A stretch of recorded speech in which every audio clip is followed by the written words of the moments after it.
반갑습니다. 몸 건강, 마음 건강의 건강지킴이 임송아입니다. 많이 힘들어하는 친구에게 우리는 이런 표현을 쓰곤 합니다. 힘내. 그런데요, 이렇게 힘내라는 말보다 더 나은 표현이 있는데요. 바로 힘들지라는 말이라고 합니다. 별 차이가 없는 것 같죠? 사실 같은 말처럼 보이지만요. 힘들지라는 표현에는 함께 공감해주는 마음이 들어있어서 더 가까운 느낌이 든다고 합니다.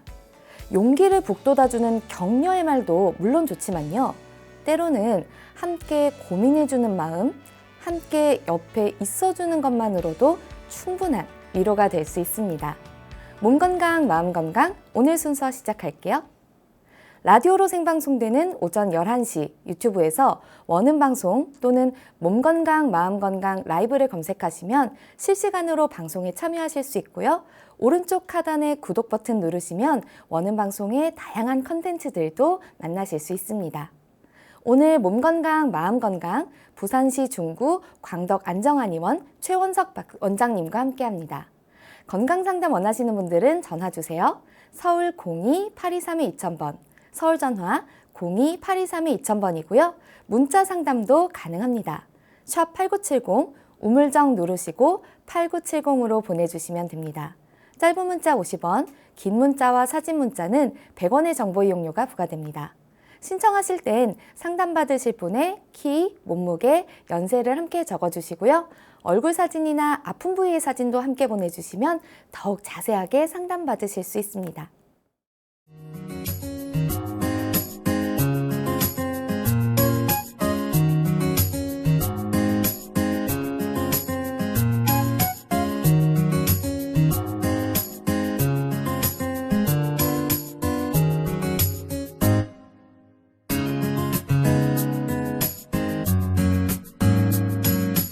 몸 건강, 마음 건강.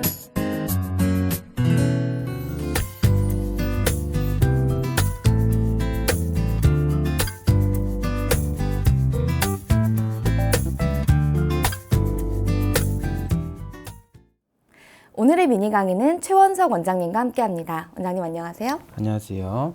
네, 오늘 어떤 강의를 준비해 주셨나요? 네, 오늘은 퇴행성 무릎 관절염에 대해서 알아보도록 하겠습니다. 네, 정말 주변에 관절염에 대해서 호소하시는 분들은 정말 많죠. 네, 특히 좀 말하자면 어르신분들께서 좀 힘들어하시는 분들이 많은 것 같은데요. 오늘 강의를 준비해 주신 퇴행성 관절염 어떤 질병인가요? 네, 먼저 퇴행성 관절염이란 퇴행성 관절질환, 골관절염이라고도 하는데요. 네. 관절을 이루는 뼈와 뼈 사이에 충격을 흡수해주는 관절 연골의 직접적인 이제 손상이나 퇴행성 변화, 즉 닳는다는 의미인데요. 네. 이렇게 닳게 된 관절이 뼈와 이제 관절막, 주변 인대 등의 손상을 일으키게 되고 거기에서 이제 통증, 변형, 기능 장애 등을 일으키는 질환을 말합니다. 네. 척추, 고관절, 발목, 손가락 등 관절에서 일어나는 염증 질환을 총칭하는데 오늘은 무릎 관절 위주로 이야기하도록 하겠습니다. 네, 사실 퇴행성 관절염 하면 의뢰 그냥 나이가 들면 자연스럽게 생기는 병이다라고 생각을 하는데 이게 맞는 건가요? 예, 예전에는 이제 퇴행성 관절염을 노화 현상의 일부로 생각하였는데요. 이제 국민건강보험공단의 이제 통계에 따르면 네. 이제 2010년 퇴행성 관절염으로 내원한 환자분들은 290만 명에서 2015년에는 350만 명, 2016년에는 368만 명으로 20% 이상 증가했고 특히 2017년에는 20대 퇴행성 관절염 환자들도 이제 6만 6천여 명으로 2013년보다는 15% 정도 늘어서 80세 이상 60대에 이어 세 번째로 높았습니다. 고령화로 인한 이제 퇴행성 질환들이 당연히 증가했을 뿐만 아니라 네. 스포츠 활동의 인구의 증가로 젊은 사람들의 발병도 증가했기 때문에 최근에는 이제 단순한 노화 현상으로만 보진 않고 관절 연골에 이제 변화를 보이는 질환들을 다 부른다고 생각하시면 됩니다. 네. 그러면 스포츠 활동의 증가 뭐 이렇게 보면은 젊은 분들도 좀 운동을 즐기시는 분들 같은 경우에는 많이 좀 생기실 수가 있는 거네요. 네, 당연히 이제 결국 이 퇴행성이란 말은 나이가 든다의 의미가 아니라 닳는다는 의미이기 때문에 네. 많이 사용하는 분들에게는 다 일어날 수가 있고요. 그 원인을 한번 살펴보자면 네. 이제 1차성 퇴행성 관절염의 이제 원인은 확실히 밝혀지지는 않았어요. 하지만 이제 당연히 나이, 성별, 유전적 요소, 비만, 특정 관절 부위 등이 이제 영향을 주는 것으로 생각되고 있고요. 2차성 퇴행성 관절염의 경우 관절 연골에 이제 직접적으로 이제 손상을 줄 수 있는 외상, 뭐 아니면 질병이나 기형 등의 원인이 되는 것입니다. 네. 세균성 관절염이나 결핵성 관절염 후에 이제 관절 연골이 이제 파괴되는 경우, 또 심한 충격이나 반복적인 가벼운 외상 후에 발생되는 경우 등이 대표적이고요. 근데 2차성이라고 진단이 되어도 원인을 밝히지 못하는 경우가 많고, 동일한 원인에 이제 노출되었다 하더라도 모두 관절염으로 진행하는 것이 아니기 때문에 1차성과 2차성 구별이 분명한 것은 아닙니다. 네. 퇴행성 이제 관절염의 원인은 부위별로도 어느 정도 차이를 보이는데요. 네. 척추 같은 경우에는 이제 직접적으로 반복되는 작업이나 생활 습관 등이 원인이 되는 경우가 많고, 엉덩이 관절, 고관절에 있어서는 무혈성 괴사, 엉덩이 관절, 고관절 이형성증 혹은 이제 외상이 제일 많은 원인을 차지하게 됩니다. 발목 관절의 경우 당연히 흔하게 발목을 이제 삐게 된다든지 해서 골절이나 주변 인대의 손상이 퇴행성 관절염을 유발하는 경우가 가장 흔하고요. 팔꿈치 관절염의 경우 육체 노동자나 운동 선수들과 같이 직업적인 원인이 되는 경우가 많습니다. 네. 오늘 다룰 이제 무릎 관절의 경우 나이, 성별, 그중에서 특히 여성분들이 많이 발생하고 몸무게가 주된 원인인자로 작용합니다. 단순히 그러면 무릎이 아프다라는 것 말고도 뭐 잠깐 언급을 해주셨지만 뭐 괴사가 일어난다든지 추가적인 증상이 있다고 말씀을 해주신 것 같은데 구체적으로 좀 설명을 해주시죠. 네, 이제 퇴행성 무릎 관절염에서 초기 증상으로는 당연히 무릎의 통증, 무릎이 아프다가 이제 대표적으로 제일 흔하게 나타나고요. 네. 초기에는 이렇게 무릎을 이제 움직일 때만 통증이 나타나는데 병이 점점 진행됨에 따라 조금만 움직여도 아프게 네. 되고, 쉬면은 안 아프지만 더 진행하게 되면 쉴 때도 아프게 되는 등 점점 심해지는데요. 이와 더불어서 관절 운동 범위의 감소로 무릎이 완전히 굽혀지지 않거나, 또 이제 그 주변 부위를 누르면 압통이라고 해서 통증이 발생하기도 하고, 붓기, 부종 등이 생기기도 하고, 관절면이 이제 울퉁불퉁해지면서 무릎을 이제 굽혔다 펼 때 뚜둑뚜둑뚜둑 이런 마찰음이 느껴질 수도 있습니다. 더 심해질 경우 다리가 이제 활처럼 조금 휘게 되고, 더 심해지면 O자 다리가 되면서 다리를 저는 경우도 있습니다. 근데 관절염 하면 뭐 통증이 있다라든지 뭐 그런 것들은 좀 이해가 되는데 왜 관절염이 생겼는데 무릎이 O자 다리로 휘게 되는 건가요? 이게 이제 관절 전체에 염증이 생겨서 무릎이 휘는 게 아니라 네. 주로 이제 안쪽이 많이 닳게 되면서 안쪽은 짧아지고, 그러면서 이제 바깥쪽으로 이렇게 휘는 경우가 제일 많습니다. 그러니까 무릎이 어쨌든 다리의 중심 부위에 있으니까 다리 네. 전체에 변형을 준다라고 이해를 하면 될까요? 네, 그렇습니다. 체중이 실리는 관절이기 때문이죠. 네, 알겠습니다. 굉장히 좀 심각하게 들리기도 하는데요. 또 관절염 하면 네. 좀 흔히 많이 들어본 질병이 그냥 퇴행성 관절염도 있지만 루마티스 관절염이 있거든요. 이게 두 가지가 다른 건가요? 네, 류마티스 관절염은 자가 면역 질환의 일종으로 우리 몸의 이제 면역을 담당하는 림프구가 그 관절의 내면을 이루고 있는 활막을 이제 외부에서 들어온 세균이라고 인식을 해서 내 몸의 일부지만 공격을 하게 돼서 그 활막에 염증이 일어나게 돼서 발생하는 질환입니다. 네. 그 두 가지의 차이점을 좀 설명해 드리면, 퇴행성 관절염은 보통 55세 이상에게서 잘 나타나는 질환이라면, 류마티스 관절염은 나이에 상관없이 발병할 수 있고 35세에서 50세 사이에 가장 흔하게 나타납니다. 또 이제 발병 부위에도 차이가 있는데요. 네. 퇴행성 관절염은 주로 이제 체중이 많이 실리는 무릎, 고관절, 척추 등에 이제 많이 발생하고요. 류마티스 관절염은 손가락, 어깨, 발목 등에 주로 잘 나타납니다.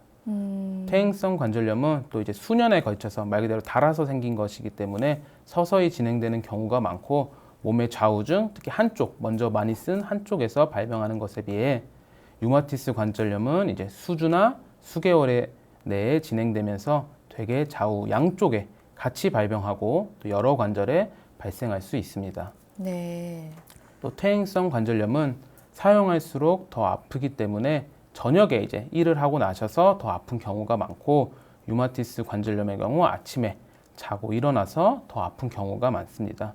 특히 류마티스 관절염은 관절 관련 증상 이외에도 피로감, 전신 허약감, 미열, 체중 감소, 식욕 부진 등 전신 증상이 동반되기도 하고, 뼈가 이제 튀어나오거나 관절의 한쪽 면에 만져지는 류마티스 결절이라고 하는 것이 있을 수 있습니다.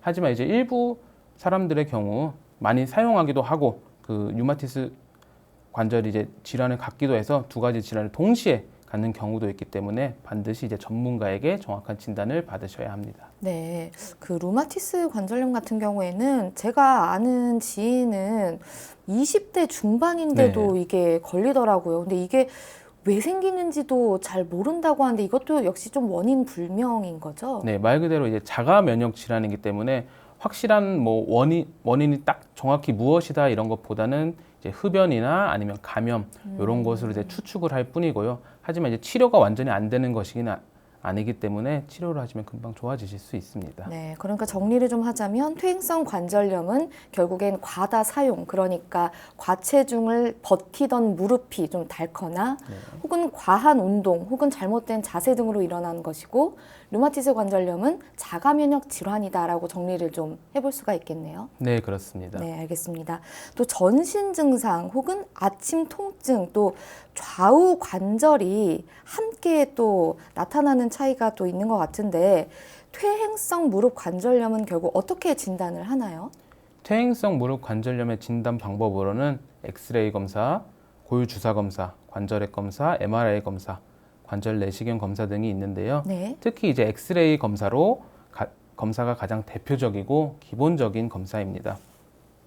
엑스레이 사진을 찍어보면 정상 무릎 관절은 안팎의 관절 간격이 동일하지만 관절염이 진행되면서 관절 간격이 좁아지고 뼈 돌기가 생겨나면서 다리가 휘어지게 되고 관절면이 울퉁불퉁해지는 소견을 보일 수가 있습니다. 네. 그러면 치료는 어떤 식으로 좀 진행을 하나요? 퇴행성 무릎 관절염의 치료는 크게 이제 보존적 치료와 수술적 치료로 나누어 볼 수 있는데요. 무릎에 무리가 되는 자세, 특히 무릎을 꿇은 채로 기어다니는 것, 자주 앉았다가 일어나는 것, 그리고 오랫동안 쭈그리고 앉는 등의 행동은 최대한 피해 주시는 것이 좋고요. 네. 체중과 밀접한 관련이 있기 때문에 체중 감량도 증상 개선에 도움이 됩니다. 네. 또 이제 지팡이 등의 보조기구를 사용해서 관절에 가해지는 부담을 줄여주는 것도 효과적일 수 있습니다. 그럼 이렇게 흔히들 앞바다리라고 얘기를 하는데, 좀 아무래도 우리 한국인들은 좌식 생활을 많이 하잖아요. 네. 이 좌식 생활 자체가 좀 무릎에 무리가 갈 수가 있나요? 좌식 생활도 약간의 무리를 갈 수 있지만 결국 관절은 이제 움직이면서 닳는 거기 때문에 네. 가만히 있는다고 이게 바로 닳는 게 아니라 자꾸 굽혔다 폈다, 앉았다 일어났다, 앉은 다리도 앉은 다리 했다가 또 폈다가 이렇게 닳게 되는 게 더 위험하다고 생각하시면 됩니다. 그러니까 계속해서 사용하는 것이 더 안 좋을 수 있다라는 말씀이네요. 네. 네. 또 계속 좀 설명을 해주시죠. 네. 이제 또 퇴행성 관절염을 직접적으로 말 그대로 다른 관절을 뭐 다시 생기거나 하게 하는 약물은 개발되어 있지 않습니다. 네. 하지만 이제 진통 소염 작용을 가진 약물들을 통해서 통증을 완화시키는데요. 병원에서는 주로 이제 비스테로이드성 소염제로 염증을 제거하면서 통증을 완화시키고, 이러한 보존적인 치료에도 증상이 호전되지 않는다면 병원에서는 수술적 치료를 실시하게 됩니다. 네. 관절경 수술, 또 골연골, 연골세포 이식술, 절골술, 인공관절 치환술 등이 있는데요. 이 수술들에 대해 간단히 설명을 드리면, 네. 관절경 수술은 말 그대로 관절 내시경을 이용해서 관절 내부에 있는 연골 조각이나 뼈 조각 등을 제거하고 세척해서 그 염증이나 이런 걸리는 부분들을 치료하는 것이고, 연골세포 이식술은 내 몸에 이제 건강한 부분의 연골을 채취해서 그 손상된 연골 부위에 이식하는 방법입니다. 절골술은 다리의 축을 재정렬해서 무게가 이제 건강한 관절면에 갈 수 있도록 가해진 수술이고, 인공관절 치환술은 다른 무릎의 연골 부분을 인공관절로 대체해서 통증을 줄여주는 수술입니다. 이렇게 뭐 자가 뭐 이식을 네. 한다거나 아니면 뭐 인공적으로 좀 이식을 하거나 하면 완치가 되나요? 완치라기보다는 이제 통증이 확실히 감소하는 경우가 있지만 네. 그 각각의 수술에 대한 부작용도 있기 때문에 반드시 전문가와 정확히 전문가의 진단에 따른 수술을 하셔야 하고요. 네. 그리고 인공관절 수술의 경우 당연히 그 수술을 했다고 만사가 다 낫는 게 아니라 네. 효과 보신 분들이 정말 많지만 그 기간이 있어요. 나중에 되면은 그 주변에 있는 근육들도 당연히 내 몸이 아니기 때문에 네. 아파지는 경우가 있기 때문에 너무 젊은 나이에 하시는 것은 피하시는 게 좋습니다. 그럼 만약에 그 기간이라는 건 어느 정도인지 궁금하고 그렇게 뭐 예를 들어서 좀 네. 달았다면 그런 분들은 재수술을 하시나요? 네, 재수술을 하시는 경우도 있는데 이게 너무 일찍 하게 되면 이게 보통 15년이라고 말하는 분들도 있고 뭐 20년, 25년이라고 말하는 분들도 있는데 네. 나중에 이제 나이가 드시면 연세 때문에 수술을 할 수 없는 경우가 많아요. 아, 네, 그렇기 때문에 당연히 정확한 것은 전문가와 상의를 하시는 게 맞습니다. 네. 좀 한방에서 또 어떤 식으로 치료를 하는지도 궁금한데요. 네, 한방에서는 이제 침, 추나 한화, 한약, 약침 등의 치료 요법을 사용하는데요.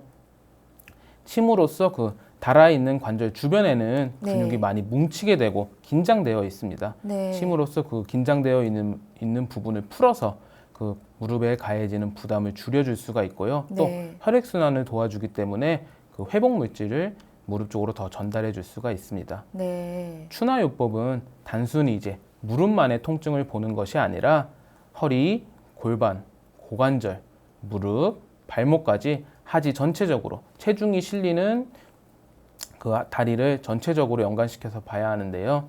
그 틀어진 원인 부위를 찾아서 그 부분을 교정해가지고 보행 아니면 앉았다 일어났다든지 이런 생활에서 불편한 부분들을 개선시킬 수 있습니다. 네. 한약 치료의 경우 아까 말씀드린 그 주변의 근육들을 강화시키고 인대에 도움이 되는 약물들을 직접적으로 전달시킬 수 있고 네. 또 원인과 체질에 따른 치료가 중요한데 한방적으로 이제 원인을 찾아보면 내인과 외인 이렇게 두 가지로 분류를 하는데 외인으로는 이제 풍한습의 사기, 외부의 사기가 무릎에 침범해서 통증이 생기는 것을 말하고 풍한습의 사기 때문이기 때문에 날씨가 굳이거나 비가 온다든지 아니면 추운 날 더 심하신 분들의 경우 이것에 해당되고 내인의 경우 간장과 신장이 허약해져서 기혈이 쇠약해져서 무릎에 기혈 순환이 안 돼서 통증이 오는 것으로 보고 있습니다. 네.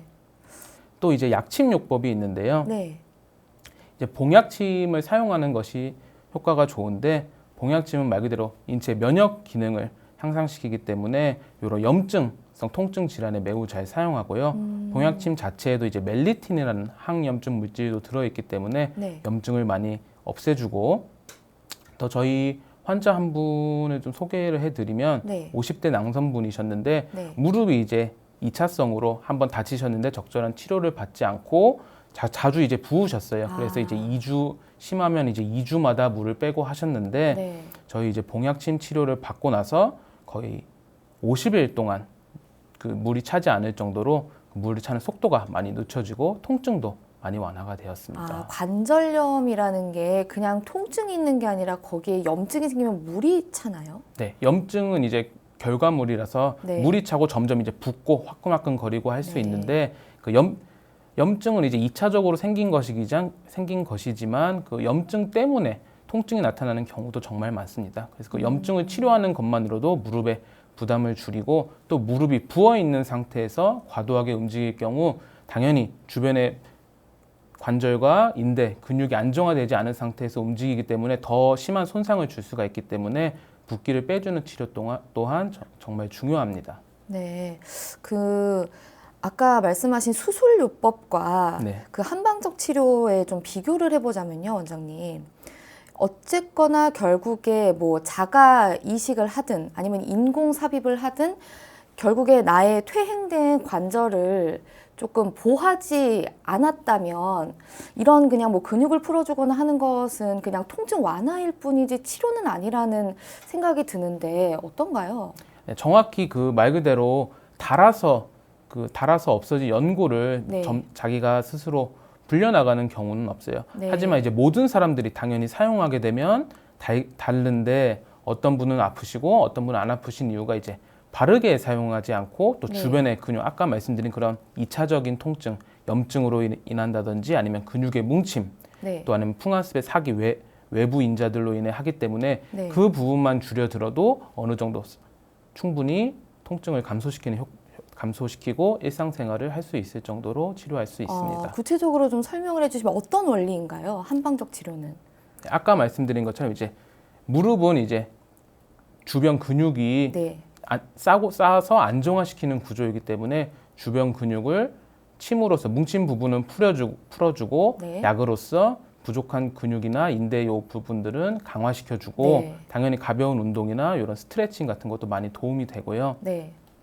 또 무릎에 결국 무릎만 많이 쓴 원인이 무릎에만 있는 경우는 잘 없습니다. 당연히 네. 허리나 발목 아니면 척추 심지어 이제 목까지 같이 척추 전체적으로 봐야 하는데요. 그런 부분들은 추나 치료, 교정을 통해서 그 원인을 제거해 주기 때문에 무릎에 부담이 가는 한쪽 오른쪽 무릎에만 부담이 가는 것이 이제 100이었다면 교정을 통해서 50, 50씩 나누어진다면 당연히 통증은 반으로 줄겠지요. 네. 그러니까 퇴행된 관절을 조금 더 보조해 줄 수 있는 몸의 모든 것들의 뭐 에너지나 뭐 그런 것들을 극대화시켜 주는 치료를 해 주신다는 말씀으로 이해를 하면 될까요? 네, 맞습니다. 네, 알겠습니다. 결국에 퇴행성 무릎 관절염, 뭐 퇴행성 무릎을 포함한 모든 관절염들은 결국에 관절을 퇴행시키지 않는 것이 가장 좋은 치료법이자 예방법이라는 생각이 드는데요. 어떻게 좀 예방을 할 수 있는지 생활 속 뭐 팁이라든지 어떻게 하면 좋을지에 대한 생활 속 우리가 실천할 수 있는 방법들 이런 걸 좀 설명해 주시면 좋을 것 같습니다. 네. 관절은 쓸수록 닳는다는 말을 한 번쯤은 이제 들어보셨을 거예요. 네. 모든 관절이 다 그렇지만 무릎 관절은 특히 이제 걷고 아까 말씀드린 앉고 일어서고 하는 이제 여러 생활 속에서 자연스럽게 이제 쓸 수밖에 없습니다. 그렇다고 이제 안 쓰고 가만히 있으면 이게 더 좋은가? 그렇지는 않고요. 네. 가볍게 움직이는 것이 더 도움이 되는데요. 아까 말씀드렸듯이 무릎은 근육에 둘러싸여서 안정화되어 있기 때문에 근육을 강화시켜주는 것을 좀 소개를 해드리면 가벼운 걷기나 조깅, 수영 이런 것들은 이제 무릎에 부담을 주지 않으면서 관절의 근육 강화에 도움이 되고 또 직접적으로 체중을 줄여줄 수 있기 때문에 네. 무릎에 가해지는 부담을 많이 줄여줄 수가 있습니다. 네. 또 이제 집에서 이제 간편하게 하실 수 있는 동작을 설명해 드리면 벽에서 한 발자국 떨어지게 서신 다음에 벽을 바라보면서 한쪽 다리를 뒤로 쭉 빼는데 이때 쭉 뺀 뒤에 다리를 무릎은 곧게 펴주시고 발꿈치가 바닥에 닿인 상태에서 상체를 앞으로 기울이시면서 벽을 살며시 미시면 되는데요. 네. 이러면 이제 뒤쪽 다리의 종아리 쪽이 약간 뻐근하실 거예요. 이 뻐근한 것을 느끼시면서 한 10초 정도 유지해 주시면 되고 좌우 반복해 유지해 주시면 요 뒤에 근육을 강화해서 무릎 쪽의 통증을 완화시킬 수 있고 또 의자에 앉은 상태에서는 다리를 살며시 들고 10초 정도 버티게 되면 요건 이제 허벅지 근육을 강화해서 그 무릎까지 싸고 있는 그 근육을 강화한다고 생각하시면 됩니다. 이건 굉장히 집에서 홈 트레이닝으로 하기 좋은 동작인 것 같아서 한번 다시 정리를 해보면 좋을 것 같은데요. 그러니까 첫 번째 동작은 벽에서 한 발자국 떨어진 곳에서 벽을 바라보고 서서 한쪽 다리를 뒤쪽으로 쭉 편다라는 말씀이신 거죠? 네, 여기서 중요한 것은 네. 이제 뒤꿈치가 바닥에 닿아야 종아리 근육이 쭉 이완되면서 그 긴장도가 되면서 강화가 되는 것이기 때문에 무릎을 쭉 펴고 뒤꿈치는 바닥에 닿고 있는 상태에서 앞으로 기울이시면 되고 네. 의자에 앉아서 하시는 경우 여기서도 중요한 것은 무릎을 굽혔다 폈다 해서 사용하는 것이 아니라 네. 핀 채로 이제 버티시면서 허벅지 근육을 강화시키는 것을 생각하시면 됩니다. 그래서 무릎의 사용감을 느끼지 않으면서 네. 근육의 긴장감을 최대한 느낄 수 있도록 본인이 직접 네. 그런 것들을 신경 쓰면서 운동하시는 게 또 중요하겠네요. 네, 맞습니다. 네. 또 앞에서 말씀드린 무릎에 안 좋은 동작들을 이제 많이 피해 주셔야 되는데요. 아까도 말씀드렸지만 특히 무릎을 꿇은 상태로 이제 기어다니면서 청소를 하신다든지 그런 것이 정말 말 그대로 무릎에 직접적으로 관절면에 손상을 주기 때문에 네. 제일 피하셔야 하고 또 가벼운 운동은 무릎에 좋지만 운동하실 때 울퉁불퉁한 바닥을 걷거나 뛰거나 하시는 경우 그 무릎 관절에 많이 부담이 되기 때문에 최대한 평지에서 운동하시는 게 좋고 신발 역시 그 바닥의 충격을 완화해 주시는 종류를 신으시는 게 좋습니다. 사실 등산을 하시게 되다 보면 네. 약간 뭐 바위라든지 그렇지요. 돌이라든지 이런 곳을 걷게 되다 보니까 좀 네. 등산은 좀 피하시는 게 좋겠네요. 등산도 이제 완만하고 좀 길이 좀 잘 놓여 있는 데로 가시는 것이 당연히 그건 운동이 되고 체중도 감소되기 때문에 도움이 되지만 네. 이제 너무 약간 산길이나 자각에 사람들이 잘 다니지 않는 길로 가게 되면은 무릎이 자꾸 왼쪽에 충격을 줬다가 오른쪽에 충격을 줬다가 이렇게 되면서 관절면이 울퉁불퉁해지는 그런 충격에 많이 취약합니다. 네. 그런 것은 이제 피하시는 게 좋습니다. 네. 이제 동의보감에서도 네. 무릎에 좋은 약재를 몇 개 설명드리면 이제 지황이라고 이제 숙지황, 생지황 이런 것이 있는데 지황이요? 네. 네. 보약에 이제 많이 쓰이는 것이라고 생각하시면 되고 골수를 채우고 뼈를 이어준다고 하였습니다. 또 이제 우술이라는 약재가 있는데요. 이것은 이름부터 이제 소의 무릎을 닮아서 생긴 약재인데 네. 이건 역시 골수를 채워준다고 하였습니다. 또 이제 흔히 저희가 접할 수 있는 오미자 이런 것은 이제 근골을 튼튼하게 해주고 또 별갑, 자라, 등딱지라고 하는 것은 관절에 이제 열을 없앤다고 하였고 녹용 역시 이제 근골을 튼튼하게 해준다고 하였습니다. 네. 또 의인 율무는 이제 쉽게도 접하실 수 있는데 다리에 이제 붓기를 빼주는 데 도움이 되고 검정콩, 콩, 팥 역시 이제 하지 질환에 많이 도움이 된다고 하였습니다. 네. 그리고 원장님 꼭 어머니들께서 또 이제 아프면 꼭 곰탕 같은 거 끓여 주시잖아요. 이런 것도 좀 도움이 되나요? 당연히 그 곰탕에는 뼈에서 우러나는 것도 있고 말 그대로 고기, 단백질도 많이 들어있기 때문에 아까 말씀드린 근육 강화에도 좋고 또 말 그대로 그 관절 그쪽에도 확실히 도움이 되고 뜨끈뜨끈하기 때문에 또 위장 쪽을 도움이 되면서 같이 무릎까지 연관돼서 도움이 많이 됩니다. 아, 그럼 자신의 체질이 맞는 그 고기류를 선택해서 그걸 가지고 좀 곰탕을 끓여 먹어도 좋겠네요. 네, 좋지요. 그럼 각 체질별로 좀 맞는 그 육류를 좀 마지막으로 소개를 해주시면 좋을 것 같습니다. 네, 일단 그 크게 이제 사상 체질로 그러면 네. 설명을 드리자면 태음인의 경우 일단 소고기가 제일 좋습니다. 모든 고기가 다 좋지만 소고기, 돼지고기 다 좋지만 소고기가 특히 이제 보약이라고 할 정도로 좋고 네. 그걸 이제 구워 먹는 것보다 아까 말씀드린 이제 곰탕으로 네. 특히 이제 무도 좋거든요. 아. 뿌리채서 그래서 저는 이제 소고기 묵국을 많이 설명드려요. 네. 소고기 묵국으로 이제 맑게 해서 국물하고 고기도 많이 드실 필요 없이 한두 점 이렇게 드시는 게 좋고 소양인의 경우도 이제 고기류는 다 괜찮지만 이제 닭고기나 개고기 이런 보양 쪽 고기는 피해 주시는 게 좋고 피하고. 네, 소양인은 피해 주시는 게 좋고 돼지고기가 조금 더 좋습니다. 네. 돼지고기도 이제 지방이 많은 그런 게 아니라 살코기적으로 이제 가볍게 드시는 것이 좋고 그럼 돼지고기 같은 경우에는 뭐 어떤 식으로 좀 탕을 끓여 먹죠, 보통? 저희가 사는 부산에서는 당연히 돼지국밥으로 네. 잘 먹고 꼭 탕으로 아니더라도 이제 기름기를 좀 없애기 위해 보쌈이나 수육 쪽으로 좀 그런 쪽으로 드시는 것이 조금 더 좋고 네. 소음인의 경우는 반대입니다. 네. 삼계탕이나 이제 닭고기나 개고기, 염소고기 이런 일반적으로 말하는 보양식품들이 네. 체질에 많이 좋고 당연히 삼계탕 이런 것이 인삼도 몸에 좋기 때문에 삼계탕류를 드시면 좋습니다. 네. 태양인의 경우 이제 태음인의 약간 반대라고 보시면 되는데요. 이제 육고기 같은 단백질보다는 네. 생선 쪽으로 아. 드시는 것이 생선에 의한 단백질을 많이 드시는 것이 체질적으로 많이 도움이 됩니다. 그럼 생선을 가지고 맑은 탕, 뭐 지리 네. 이런 것을 좀 네, 해서 드시면 좋을 것 같네요. 그렇죠. 알겠습니다. 굉장히 도움되는 네, 생활 정보들을 많이 말씀해 주셨는데요. 오늘은 퇴행성 무릎 관절염에 대해 알아보는 시간이었습니다. 원장님 오늘 좋은 말씀 감사합니다. 감사합니다. 미니 강의 오늘은 최원석 원장님께서 퇴행성 무릎 관절염에 대해 자세히 강의해 주셨습니다.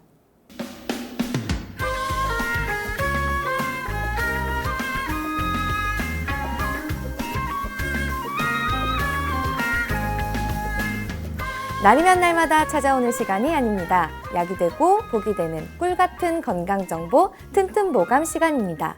오늘의 주인공은 파프리카입니다. 파프리카는 건강에 어떤 도움을 주는지 원장님께 여쭤볼게요. 원장님, 파프리카는 어떤 효능을 가지고 있나요? 네, 파프리카는 외국에서는 이제 오래전부터 향신료로 많이 사랑받아온 음식 재료인데요. 네. 우리나라에는 이제 20년 전부터 알려지기 시작해서 어느덧 대표적인 건강 채소로 자리매김하고 있습니다. 파프리카는 이제 색깔별로 영양 성분이 조금씩 다른데 공통적으로 비타민 C 함유량이 채소 중에서 단연 최고로 손꼽힙니다. 사과의 41배, 네. 토마토의 5배, 레몬의 2배가 높은 비타민 C가 더 많이 함유되어 있다고 하는데요. 네. 그렇기 때문에 이제 자주 드시면 피부 건강과 함께 우리 몸의 면역력 강화에 도움을 받으실 수 있습니다. 또 파프리카에는 이제 베타카로틴이라는 성분이 풍부해서 눈 건강에도 매우 효과가 좋은데요.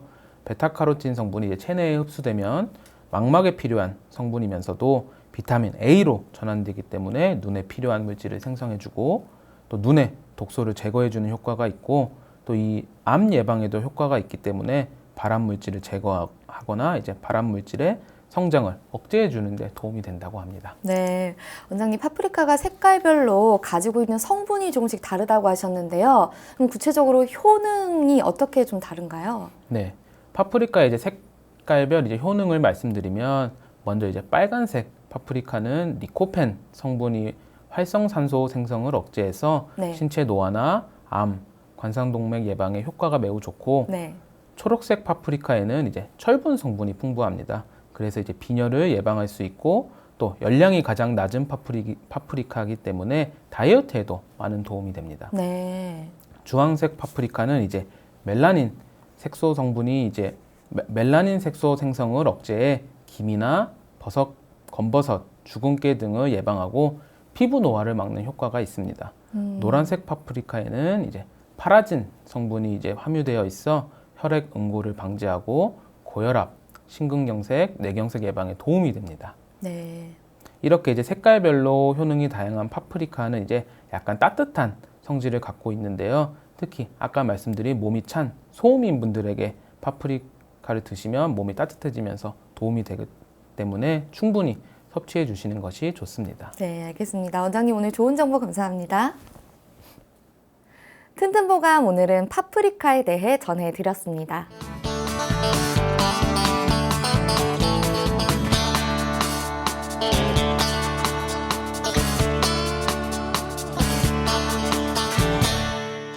자, 그럼 오늘의 건강상담 시작해 볼 텐데요. 건강상담은 체질이나 상황에 따라 개인차가 있을 수 있다는 점 미리 말씀드립니다. 상담 전화 서울 02-823-2000번입니다. 몸 건강, 마음 건강은 TV와 라디오를 통해 방송됩니다.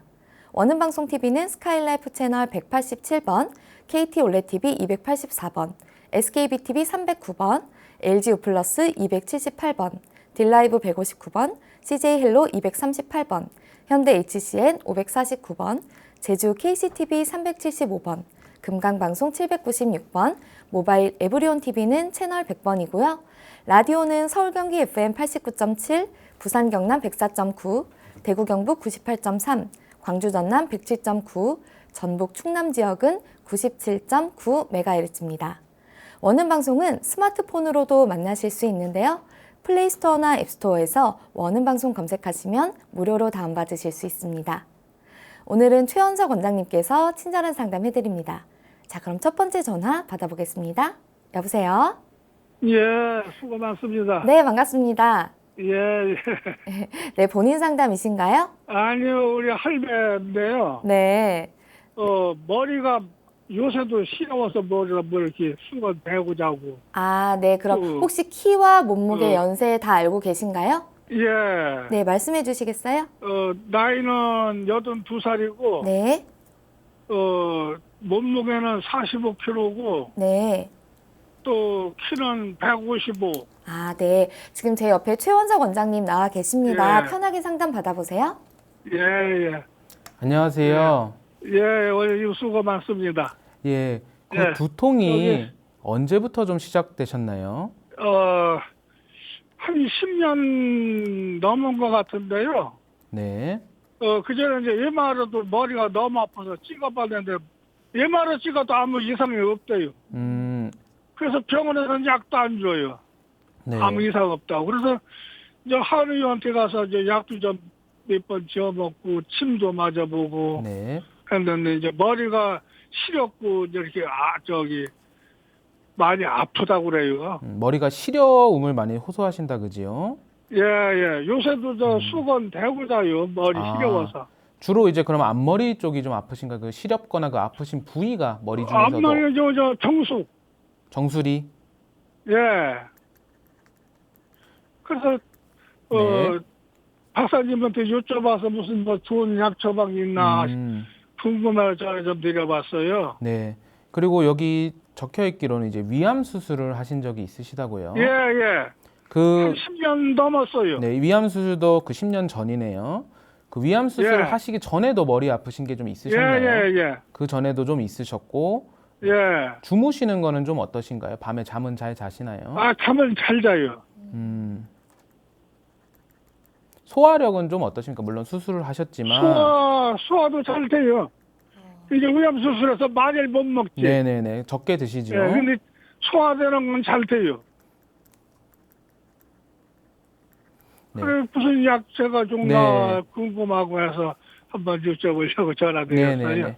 그 단순히 이제 당연히 MRI에 이제 이상이 없다고 하셨는데 그렇다면은 예. 이제 약간 대장 쪽을 좀 봐야 합니다. 이제 복부 이제 소화기 뭐 위장도 안 좋으신 게 있지만 그 대장 쪽과 이제 두통이 많이 연관이 되어 있거든요.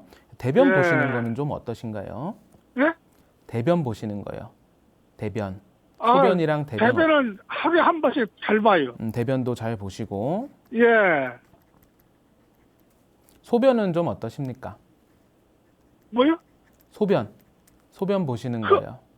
아니 소변. 그런 건 없어요. 아니요, 대변 말고 소변 보시는 네. 게 어떠신지요? 소변 하루에 한 100번, 5번 보는 것 같아요. 주무시면서 소변 보시진 않나요? 소변 어, 보시러 이제 깨진 않으십니까? 아니 밤에 한 번 보는 한 번 봐요. 밤에. 한 번 정도 예. 보시면 이제 확실히 그 몸무게도 좀 적게 나가시고 체격도 좀 작으신 편이에요. 예, 예. 근데 이제 그 대변도 물론 잘 보시고 소변도 잘 보시는데 이 예. 소화기 쪽을 같이 좀 보셔야 해요. 그게 이제 적게 드시기 때문에 당연히 소화도 예. 잘 되시고 대변도 잘 보신다고 생각이 예. 드실 수 있지만 소화기가 말 그대로 이제 약한 체질인 경우가 많아요. 네. 태음인이라고 그래, 태음인. 아, 태음인이라고 체질을 진단 받으셨나요? 예, 검사해봤어요. 네. 아, 태음인의 경우 아까 말씀드린 이제 소고기 쪽에 단백질이 이제 보충이 되면서 몸에 예. 기운도 나고 해서 두통 쪽에 도움이 될 수 있는데 지금 위암 수술을 하셨으니까 너무 기름지고 이런 거는 삼가 주시고 또 이제 뿌리 채소가 태음인에게 많이 좋습니다. 무나 예. 당근 요런 감자 요런 땅 밑에서 나는 채소들은 다 좋다고 예. 생각하시면 되거든요. 그쪽 예, 채소 네. 뼈국은 자주 해 먹어요.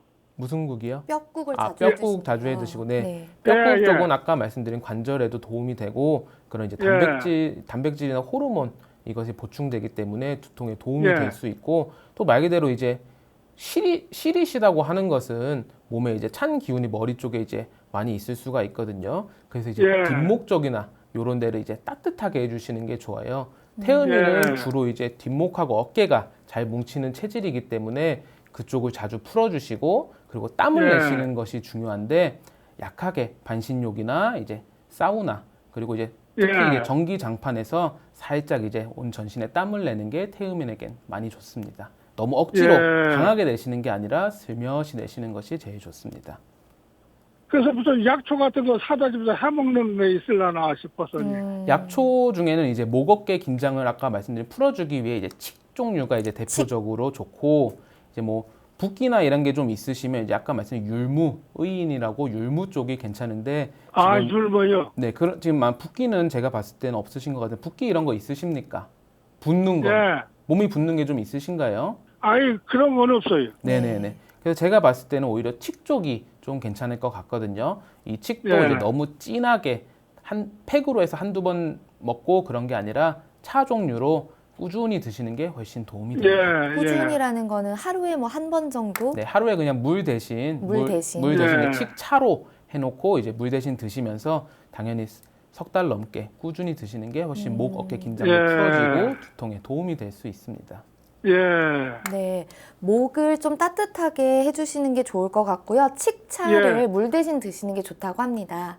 예, 예, 예. 네, 에이, 네, 전화 주셔서 감사합니다. 예, 예. 잘 들어서 감사합니다. 네. 감사합니다. 네, 건강 상담은 체질이나 상황에 따라 개인차가 있을 수 있다는 점 미리 말씀드립니다. 그럼 다음 전화 이어가겠습니다. 여보세요? 여보세요? 네, 반갑습니다. 네, 반갑습니다. 네, 본인 상담이신가요? 예. 네, 키와 몸무게 그리고 연세가 어떻게 되시나요? 58세고 키는 160이고 몸무게는 55kg입니다. 네, 지금 제 옆에 최원석 원장님 나와 계십니다. 편하게 상담 받아보세요. 네, 네. 안녕하세요. 네, 원장님 안녕하세요. 네, 연골이 이제 찢어지셨다고요. 이게 언제 진단받으셨나요? 이게 지금 벌써 한 달, 한 한 두 달 다 되면 너무 아파서 네. 예, 병원에 가서 너무 아프고 이래서 뭐 그냥 물리치료만 받았는데 제가 너무 아파서 MRI를 찍었거든요. 네. 찍었는데 그게 연골이 조금 찢어졌다면서 조금 찢어졌다고 들으셨나요? 네. 예, 그 모 병원에서 연골이 조금 찢어졌다면서 네. 수술해요 이래도요. 그래서 저는 대수님 수술을 안 하려고요. 예. 근데 낮에 어떨 때는 조금 덜 하다가 저녁에 좀 아플 때 있고 조금 저녁에. 피곤. 네. 네? 네. 예, 그렇습니다. 예. 계속 말씀해 주시면 되는데 이제 어느 동작 하실 때 제일 불편하신가요? 좀 팔을 좀 올리잖아요. 네. 올릴 때 조금 아프고. 옷 입고 이러실 때 좀 불편하진 않으십니까? 예, 그럴 때 조금 불편합니다. 일단 당연히 수술 권유 받으셨는데 이제 한의학적으로는 예. 아까 말씀드린 어깨뿐만이 아니라 어깨를 많이 쓰시는 분들은 당연히 목이나 이런 쪽부터 같이 쓰시는 경우가 많아요. 그래서 이제 목 추나를 통해서 이제 목 척추 쪽하고 어깨 관절을 이제 불균형이 있으면 그걸 교정해 주시는 것이 좋고 예. 또 이제 약침 치료가 많이 도움이 되는데 이제 봉약침이라고 이제 벌독에서 그 최대한 약효 성분만 추출해내서 주사침 치료가 있는데 이것이 이제 항염증 작용이 강하고 또 히알루론산이라는 연골 재생 효과가 들어있는 물질도 조금 들어있기 때문에 약침 예. 치료도 같이 해주시는 게 도움이 될 것 같습니다.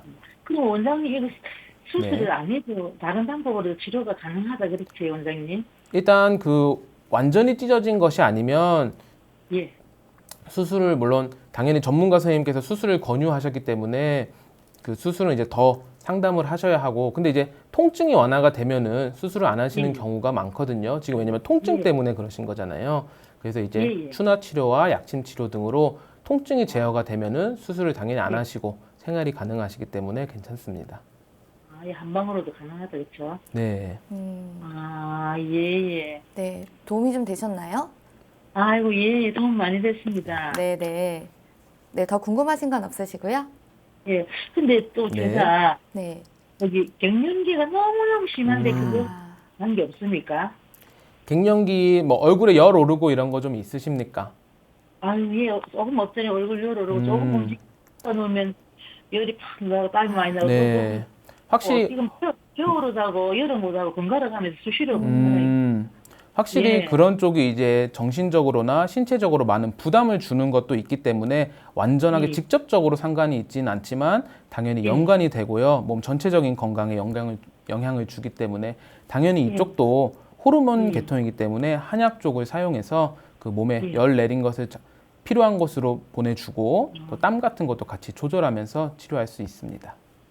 그럼 갱년기도 역시 한방으로서도 좀 가능하다 그렇죠? 예, 한방 치료도 충분히 가능합니다. 아유, 예, 감사합니다. 네, 가까운 한의원 내원하셔서 한번 상담 받아보시면 좋을 것 같은데요. 예, 많이 도움이 되었습니다. 아유, 감사합니다. 네, 감사합니다.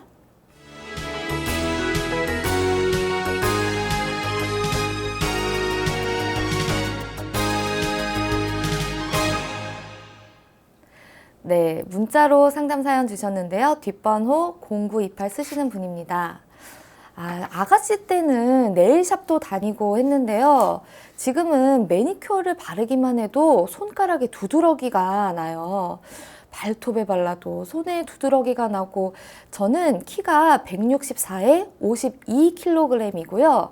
아이 둘을 출산하고 나니 이런 체질이 되어버렸어요. 없던 알레르기도 생겼어요. 생선 내장 손질하다가 손에 닿거나 고무장갑을 맨손에 끼거나 하면 또 손에 두드러기가 나요. 피부과 연고를 바를 때 뿐이라서요 라고 하셨는데 피부과 연고를 바르면 또 잠깐 괜찮아지시나 봐요. 좀 어떻게 하시면 좋을까요?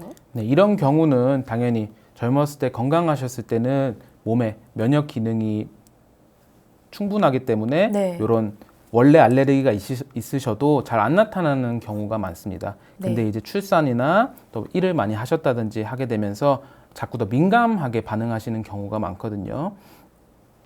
이럴 때는 당연히 그 접촉 원인이 되는 매니큐어나 이런 거 최대한 피하시는 게 좋고 네. 당연히 치료가 들어가야 합니다. 이게 체력적으로 건강해지고 면역 기능이 올라가면 그 젊었을 때처럼 그 같은 물질에 닿더라도 그 두드러기가 나지 않으실 수가 있는데요. 지금 이제 피부가 두드러기도 이제 형태가 많은데 어떤 두드러기인지 제가 이제 볼 수는 없어서 정확하게 말씀드릴 수는 없지만 당연히 약적으로 체질 이제 판별을 하셔서 기존에 이제 드시는 음식 중에 이런 염증이나 이제 두드러기를 많이 체질에 맞지 않아서 발생하게 되는 경우가 많기 때문에 가까운 한의원에 내원하실 때 체질 판별을 하시고 식이요법도 같이 해주시는 게 많이 도움이 됩니다. 근데 사실 보니까 생선 내장이나 네. 고무장갑 이런 네. 부분들은 그죠? 주부님들은 사실 피할 네. 수가 없는 접촉이거든요. 네. 근데 보니까 발톱에 매니큐어를 발랐는데 손에 두드러기가 난다고 하시는데 이럴 수가 있나요? 예, 왜냐면 네. 그 같은 독이라고 표현할까 네, 매니큐어 네, 자체가 네. 독은 아니지만 네, 내 네, 몸에서는 독으로 느껴졌을 때. 인식하기 때문에 그 두드러기가 나실 수 있는데요. 제일 약한 부위에 더 자주 나타나기 때문에 손에도 멀리 있는 부위지만 손에도 나타난다고 생각하실 수 있습니다. 그리고 이제 매니큐어 같은 경우에는 이제 뚜껑을 열면서 바를 때 이제 증기로도 손이나 네. 이런 데 접촉이 되기 때문에 그 점 또한 좀 유의해 주시면 될 것 같습니다. 손이 어쨌든 이분은 굉장히 약하게 네. 네, 많이 좀 민감하게 반응을 하시는 것 같네요. 좀 한의원에 가서 좀 진찰을 받고 좀 내원을 해서 좀 진료를 받으시는 게 아무래도 좋을 것 같습니다. 근데 이분은 보니까 아이들을 출산하고 나니 이런 체질이 돼버렸어요 하시는 거 보니까 그렇게 많이 나이가 네. 이게 되진 않을 수 있는데 그 출산 후 약간 그런 것들 있잖아요. 뭐 임신 중독이든 뭐든 이렇게 네. 출산의 그런 부작용이라고 해야 될까? 이런 네. 걸 치료 안 하면 이게 질병으로 되는 경우가 주변에 좀 많이 있더라고요. 네, 출산의 경우 말 그대로 생명을 이제 낳는 과정이기 때문에 온몸에 전신에 이제 근육들이 풀어지게 되면서 뼈가 이제 열린다고 하거든요. 요 치골이라고 요 골반 쪽에 이제 열리면서 아기가 그렇죠. 나올 수 있게 열리기 때문에 요게 이제 당연히 건강하신 분들은 자연스럽게 잘 다치지만 요게 약간 불균형하게 다쳐서 이제 골반 쪽이나 아니면 다리 저림 이런 통증이 또 오시는 분들도 있고 당연히 그 안에 자궁 내에 남아 있는 이제 오로나 이런 것을 제거하지 않으면 몸에 많이 아픈 건 아니시더라도 평소에 좀 잔병이 좀 많으실 수 있고 자꾸 이제 몸이 좀 무겁다 이런 거 호소하시는 분들이 많기 때문에 임신하고 나셔서 산후 조리를 꼭 잘 하셔야 합니다. 좀 빠른 진단을 받아보시는 걸 좀 추천드리는 게 좋겠네요. 네. 네, 알겠습니다.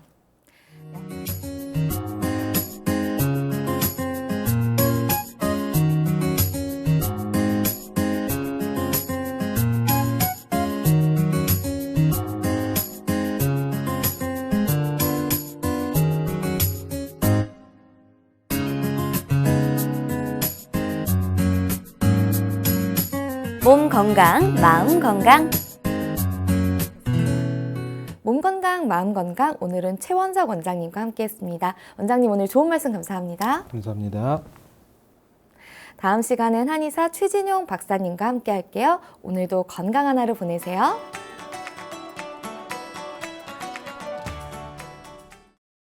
이 프로그램에 참여하신 분들께는 움트리에서 정성을 담은 명품장 선물 세트를 드립니다.